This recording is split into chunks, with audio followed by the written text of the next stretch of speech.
Something just went seriously wrong inside the Ferrari garage at Zandvoort, and nobody's quite saying what it is. Lewis Hamilton walked out of Friday's practice session looking confident, genuinely optimistic about his new machine.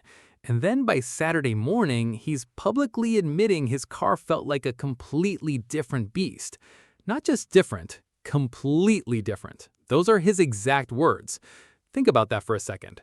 A seven-time world champion, arguably one of the most experienced drivers in the entire sport, one of the few people on the planet who can feel the microscopic differences in a racing car's behavior, says his Ferrari transformed into something unrecognizable. Seventh place in sprint qualifying, half a second down on his teammate. That's not a minor problem. That's a crisis nobody saw coming. What's even stranger is that his teammate Charles Leclerc absolutely crushed it on the same day. Same track, same conditions. Third place, his best qualifying lap of the entire season. Leclerc was practically glowing when he described his performance, talking about how good the car felt, how they're finally dialing in the setup correctly. Same team, same garage, same mechanics. But two completely different stories unfolding just a few meters apart. Hamilton's world suddenly became unpredictable and wrong, while Leclerc found a rhythm that felt natural and fast. How does that even happen? This is the kind of thing that usually gets buried in post-race interviews or technical data that nobody ever really understands. But Hamilton made a point of addressing it immediately and directly. He didn't make excuses. He didn't blame bad luck. He literally said, and I quote, "We made subtle adjustments to the car, but when we got into qualifying, it was a completely different car." Subtle adjustments. You'd think subtle means everything stays basically the same, right? Wrong. Those tiny tweaks turned his Ferrari into something his body couldn't adapt to, his instincts couldn't predict, his skills couldn't compensate for. The mental side of professional racing is absolutely underestimated. These guys are dealing with forces pushing them around in ways ordinary human bodies aren't designed to experience. When a car starts behaving differently than your muscle memory expects, it's not just uncomfortable, it's genuinely disorienting. But here's where it gets interesting. Hamilton's not new to this. He's been driving Formula One for over a decade. He's won every championship you can win.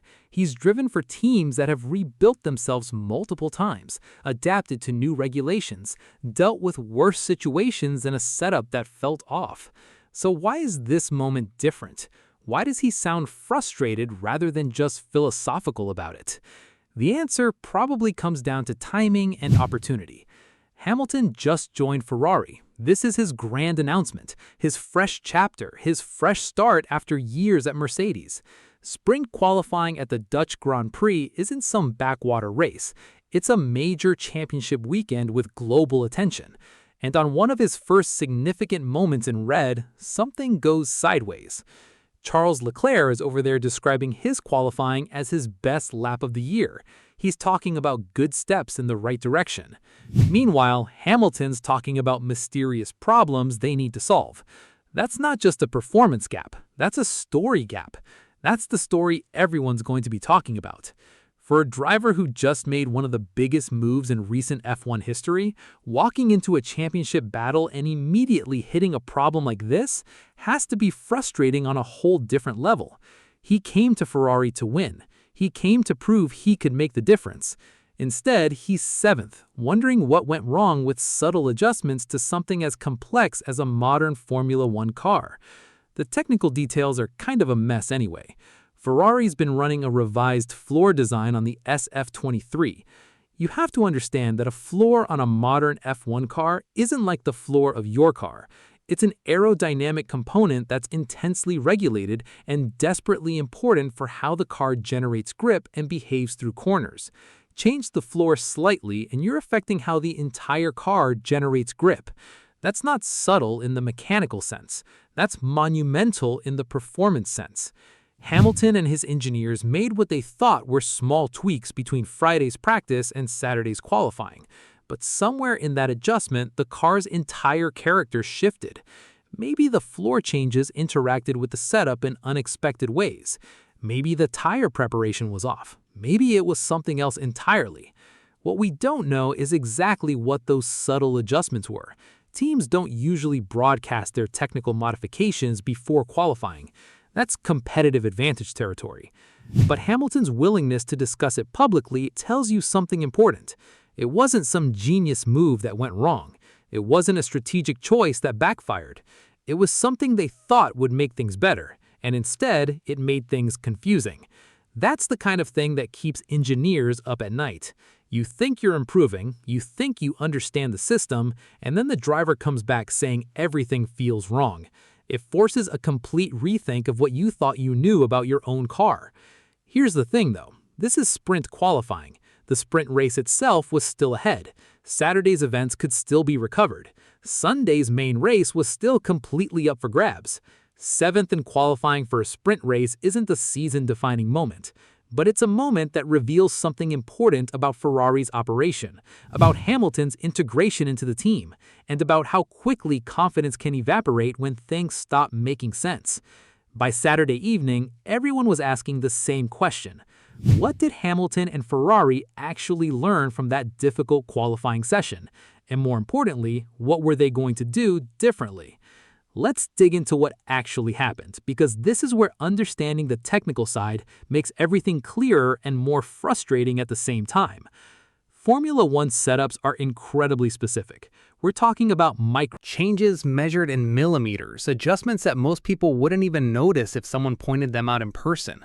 But these millimeter-level changes fundamentally alter how the car behaves when you're pushing it to the absolute limit, which is what qualifying demands.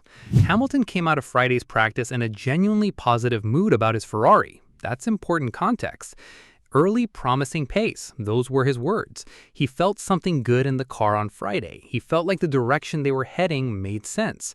But then between that practice session and Saturday morning qualifying, something in the decision-making process went wrong. We don't know exactly what the adjustments were, but they were intended to make the car better. That's always the intention. Nobody wakes up and says, let's make the car worse today. The engineers looked at the data from Friday, they studied the telemetry, they had conversations with Hamilton about what he was feeling, and they collectively decided that some specific changes needed to happen. Make the setup a bit stiffer here, adjust the aerodynamic balance there, tweak the suspension geometry somewhere else. Standard stuff, theoretically. Except it wasn't. What happens in these situations is that the changes interact with each other in ways that aren't always predictable. Ferrari's floor revision, remember, that's not some tiny thing. That's a completely redesigned component. The aerodynamic package is different. The way air flows around the car is different. The downforce characteristics are different. Now you introduce suspension changes and setup modifications on top of that already changed aerodynamic foundation. Suddenly, you've got a car that might theoretically be faster, but only if all the pieces work together in harmony. And Saturday morning, they didn't. They really didn't. Charles Leclerc, driving the same car theoretically, didn't make the same adjustments, or if he did, they worked for him. The question that nobody's really asking out loud, but everybody's thinking, is whether these adjustments were specifically designed for Hamilton's driving style, or whether Ferrari made them thinking they'd help both cars, but they just completely missed with Hamilton's setup. That's a crucial distinction. If you're changing things specifically for one driver and the changes don't work, that's a communication and strategy problem between the driver and the engineering team. If you're changing things thinking they'll benefit everyone and they only hurt one driver, that's a car development problem. Either way, it points to something that needs fixing pretty quickly. Hamilton's words about needing to figure out what went wrong aren't casual. They're not philosophical. They're pointed. He's saying specifically that something the team did was wrong. Not wrong in the sense of bad luck or tire preparation issues or traffic on the lap. Wrong in the sense of the decisions we made in the garage made the car worse, not better. That's a moment where an entire engineering department has to look at themselves and their processes and wonder where the disconnect happened. Here's another angle that matters though. Tire preparation. Hamilton mentioned that he had less than ideal tire preparation coming into his qualifying run. He came across Gabriel Bortoledo's Audi on his warm-up lap. That's not ideal.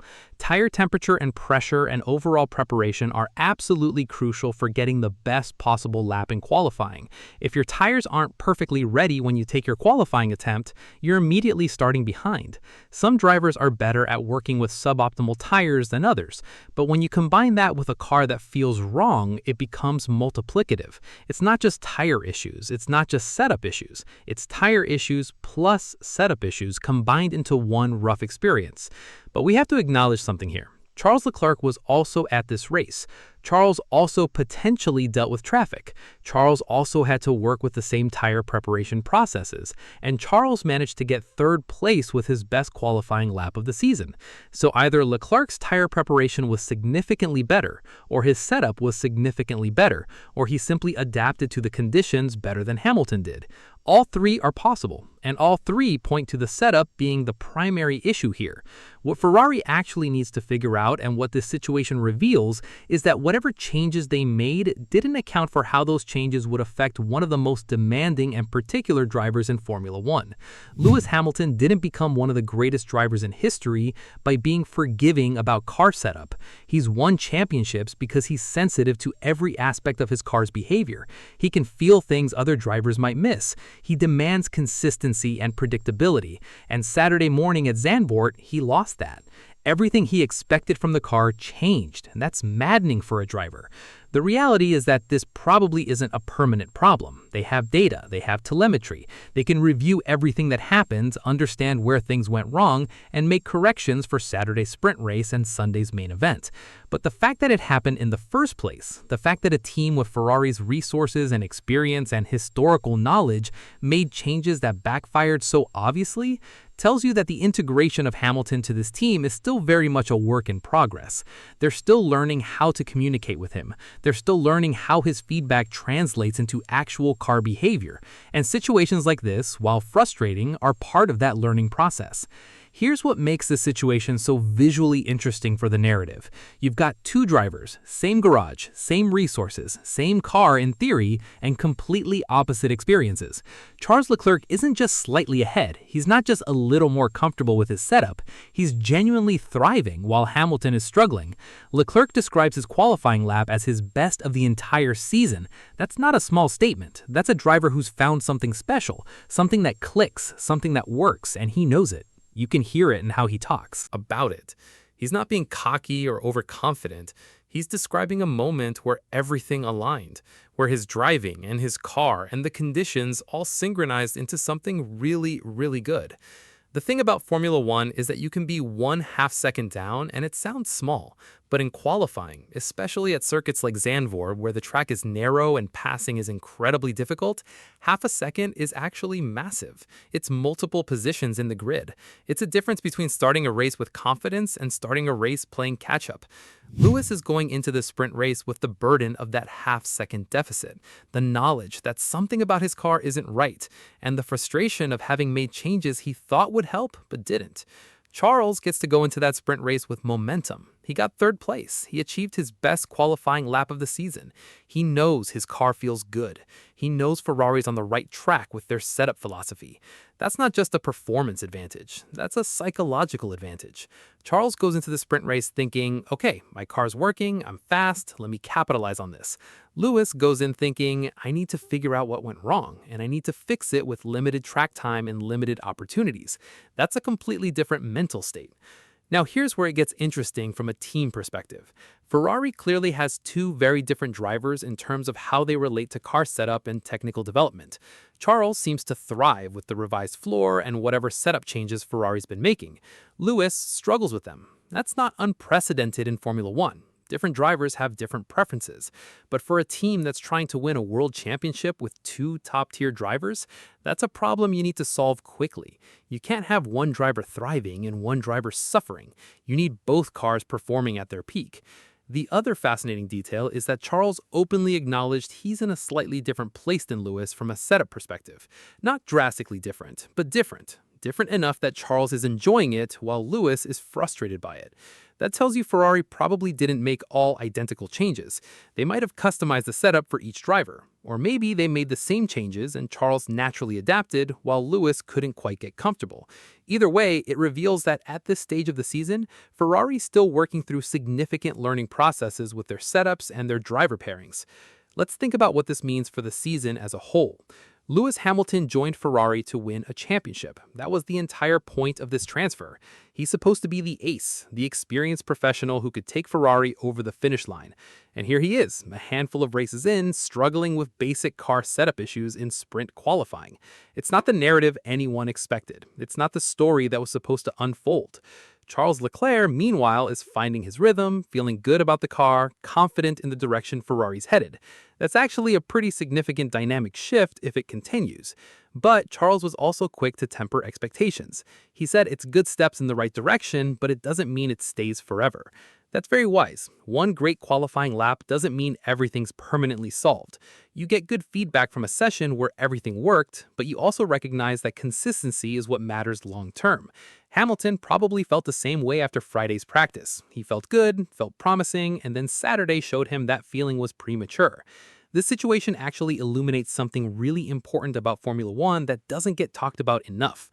It's not just about having the best drivers and the best engineers and the best budget. It's about how all of those elements communicate and align. You can have incredible talent and incredible resources, but if the communication between driver and team breaks down, if the feedback loop isn't working properly, everything falls apart.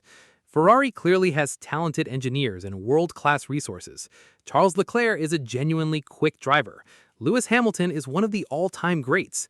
But putting them together, making sure everyone's on the same page, making sure the car development satisfies both drivers, making sure the technical setup translates into actual on-track performance the way everyone expects, that's harder than it sounds. What happened at Zandvoort is Ferrari getting a reality check on that. It's not a disaster, it's not a crisis. It's a reminder that integration takes time, that communication matters, and that you can't just assume changes will work out the way you planned. Hamilton came to Ferrari to help them win. That's absolutely still possible. But this qualifying session proved that there's real work to be done in terms of how the team and the driver are working together, how changes are being implemented, and how feedback is being translated into actual car improvements. To understand why this moment matters beyond just one qualifying session, you need to look at the championship picture. Can't afford to qualify 7th when your teammate qualifies 3rd. You can't afford to have mysterious setup issues that you need to spend hours debugging when you should be focusing on performance. Every session, every practice run, every qualifying lap becomes crucial when you're chasing a championship. Hamilton knows this. Ferrari knows this. Everyone knows this. Zandvoort is the Dutch Grand Prix. It's a circuit where overtaking is genuinely difficult. The track is narrow, the barriers are close. You need to get a good qualifying position because improving that position on race day is going to be incredibly hard. 7th place means Hamilton's going to have a long road back if he wants to get to a competitive position in the sprint race, and then in the main race on Sunday. It's not impossible, but it's considerably harder than if he'd qualified 3rd alongside Charles. The sprint format adds another layer to this. The sprint race at Zandvoort was a 24-lap race, where points are awarded to the top 8 finishers. That means Hamilton could theoretically score in the sprint if he finishes in the top 8, but he'd be starting from 7th and trying to work his way through traffic against drivers in faster positions. It's not ideal. It's actually pretty rough. And it all comes back to that mysterious car issue that emerged between practice and qualifying. Here's what's particularly important about the championship context. This is Lewis Hamilton's first season at Ferrari. There's enormous pressure on him, enormous expectations, enormous media attention. He came to this team specifically because he believed in the project, because he believed Ferrari could win, because he believed he could help push them over the line.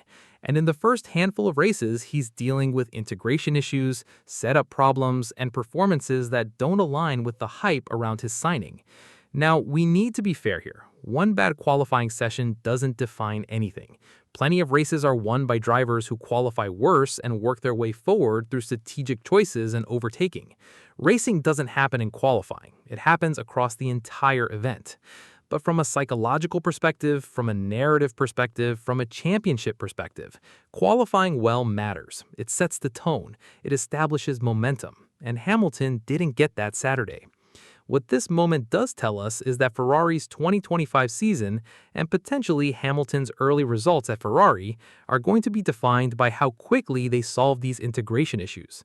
If this was a one-time thing, a weird situation that doesn't repeat, then it's nothing. It's just a rough qualifying session that they'll learn from and move past.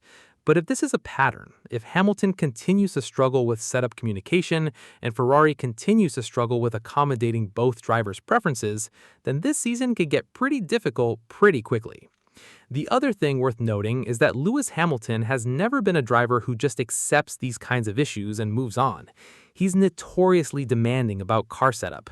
He'll work with engineers endlessly to get the car exactly right. He's been known to be difficult, in the most professional sense, when he's not getting what he needs from the car. That's not a criticism, that's just how he operates. He's meticulous, he's precise, and he expects the same from his team. So when he says they need to figure out what went wrong, he's going to make sure they actually do figure it out. He's going to review every data point. He's going to discuss it exhaustively. He's going to make sure that the next time they make changes, those changes actually produce the results everyone expects. For Ferrari, that's actually probably good. It means they're going to get very thorough feedback and very detailed technical work from one of the best drivers in the history of the sport. But it also means there's going to be some intensity around these discussions. There's going to be real work involved in making sure Hamilton and the team are on the same page. That's all part of integration, though. That's all part of bringing a world-class driver into an established team. Looking at the bigger picture, this situation at Zandvoort becomes just another chapter in Ferrari's story of trying to build a championship-winning organization. They have resources, they have talent, they have one of the greatest drivers in history, and they're dealing with the exact same kinds of challenges every team deals with: communication, coordination, getting everything to work together harmoniously. That's the real story here. Not that something went wrong on Saturday. The real story is that Ferrari is going to have to solve it, and quickly, if they want to make real noise this season. Hamilton came to Ferrari to win a championship. That ambition hasn't changed. His commitment hasn't changed. But this qualifying session at Zandvoort showed that the road to that championship might have some unexpected bumps along the way. How Ferrari and Hamilton navigate those bumps will probably tell us more about their potential for success this season than any single qualifying session ever could. The story's not over. It's really just beginning. And honestly, that's what makes Formula One so compelling. You never quite know what's going to happen next, and when something unexpected does happen, that's when the real interesting stuff begins to unfold.